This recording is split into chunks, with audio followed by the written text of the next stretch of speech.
हमारी पृथ्वी अलग अलग मटेरियल से बनी है और हर एक मटेरियल का होना बेहद ज़रूरी है और इसी की वजह से हमारी पृथ्वी सूरज के चारों तरफ घूमती है और जिससे हमारी ज़िंदगी रोज़ आगे बढ़ती है।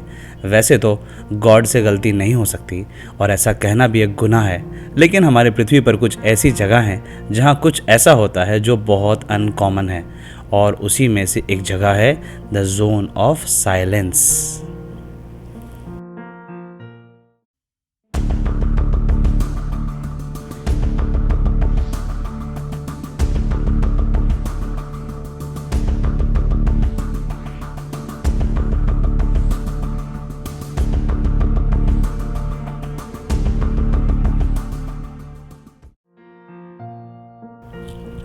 मेक्सिको में चिहुआन डेजर्ट में एक ऐसी जगह है जहां रेडियो सिग्नल्स काम नहीं करते और इतना ही नहीं, वहां पर कॉम्पास भी सही दिशा नहीं बताते और भी बहुत अलग अलग अनोखी चीज़ें होती हैं जो बाकी दुनिया में नहीं होती और इसी वजह से इस जगह को जोन ऑफ साइलेंस के साथ साथ मेक्सिको का बर्मुडा ट्रायंगल भी कहते हैं। बर्मुडा ट्रायंगल के बारे में अगर आपको पता है तो आप समझ जाओगे कि यह जगह कैसी होती है।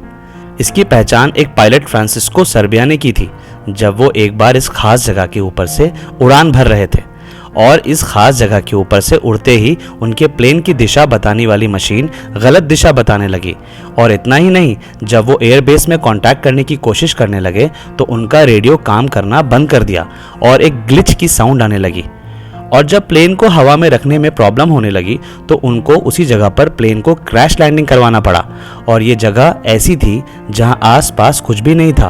उन्हें क्या पता था कि इस नोवेयर को आगे चल के जोन ऑफ साइलेंस का नाम मिलेगा। सर्बिया ने यह जगह की खोज 1930 के आसपास की थी और ये अकेले इंसान नहीं थे जिन्हें इस जगह के मुसीबतों का सामना करना पड़ा। 1964 में एक पेट्रोलियम कंपनी पेमेक्स ने इस जगह पर क्रूड ऑयल पाइपलाइन को कंस्ट्रक्ट करने के बारे में प्लान किया और इसके लिए पेमेक्स ने अपने एक इंजीनियर हैरी को इस जगह का जायजा लेने को भेजा।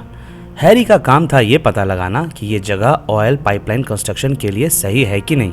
ये पाइपलाइन का कंस्ट्रक्शन नॉर्थ मैक्सिको में जिम्नेस चिहुआहुआ तक होना था, लेकिन इस जगह की खोज करना कोई बच्चे का खेल नहीं था क्योंकि ये जगह इंसानों के रहने या रुकने लायक थी ही नहीं और ये बात इंजीनियर हैरी को बाद में पता चली।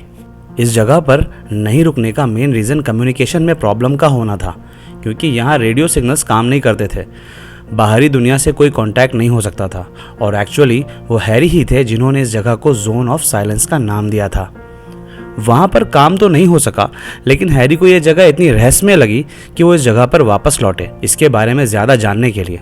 बहुत जांच पड़ताल के बाद पता चला कि डेड रेडियो सिग्नल किसी एक खास जगह पर नहीं है बल्कि ये चारों तरफ फैली हुई है।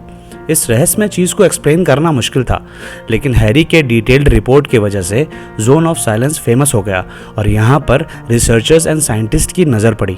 वैसे सिर्फ डेड रेडियो सिग्नल्स इस जगह की एक मात्र प्रॉब्लम नहीं थी, यहाँ पर कुछ भूतिया और स्कूपी चीज़ें भी होती थीं। जैसे वहाँ के आसपास के लोकल्स को हमेशा 3 लोग एक साथ दिखाई देते थे जिसमें कि 2 मर्द और एक औरत।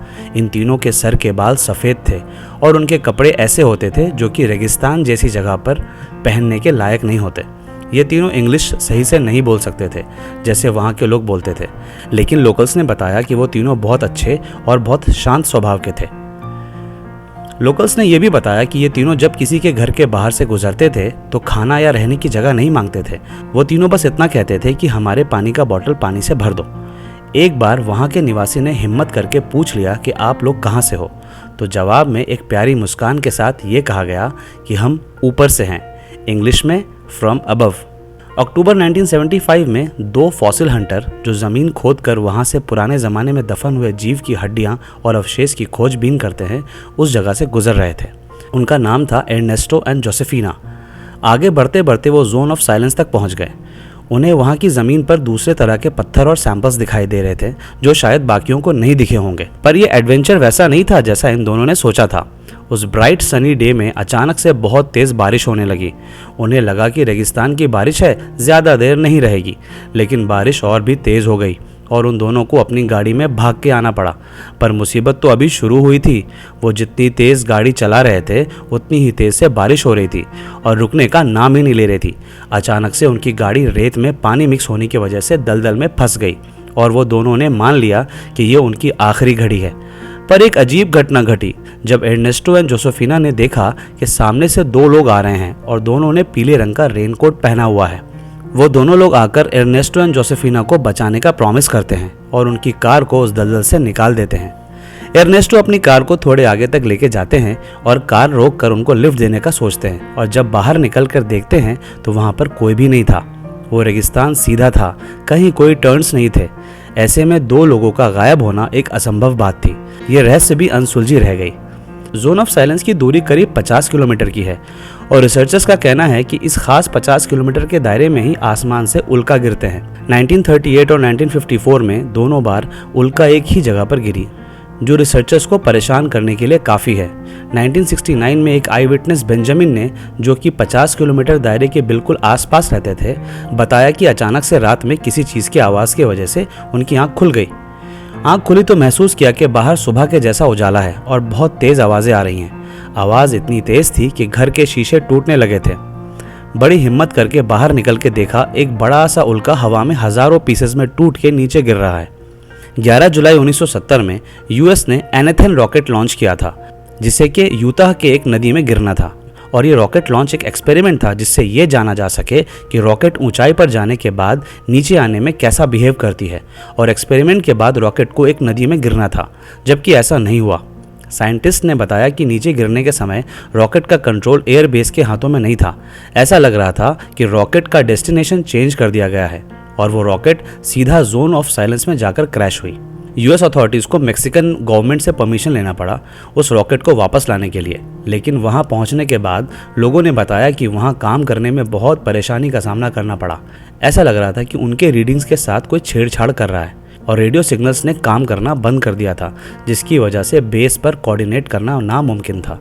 कुछ रिसर्चर्स का कहना है कि इस जगह का मैग्नेटिक पावर बहुत ज़्यादा है और इसी वजह से यहाँ रेडियो सिग्नल्स की प्रॉब्लम आती है और इसलिए यहाँ एक डार्क जोन बन जाता है। कंक्लूजन की बात करें तो रिसर्चर्स का कहना है कि इस जगह पर मैग्नेटाइट और यूरेनियम की मात्रा ज़्यादा है और इस वजह से यहाँ पर किसी भी तरह के सिग्नल्स का आना पॉसिबल नहीं है।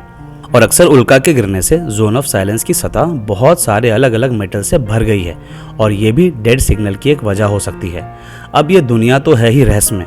लोकल्स की बात माने तो सब कुछ फेक लगेगा और रिसर्चर्स की बात माने तो ऐसा लगेगा कि वो कुछ छुपा रहे हैं। फैसला तो आपके हाथों में है, किस चीज़ को सच मानना है और किस घटना को महज एक इत्तेफाक। आज के लिए बस इतना ही, फिर मिलेंगे किसी दूसरे साइलेंस टॉपिक के साथ। तब तक के लिए अ वियर्ड गुड बाय।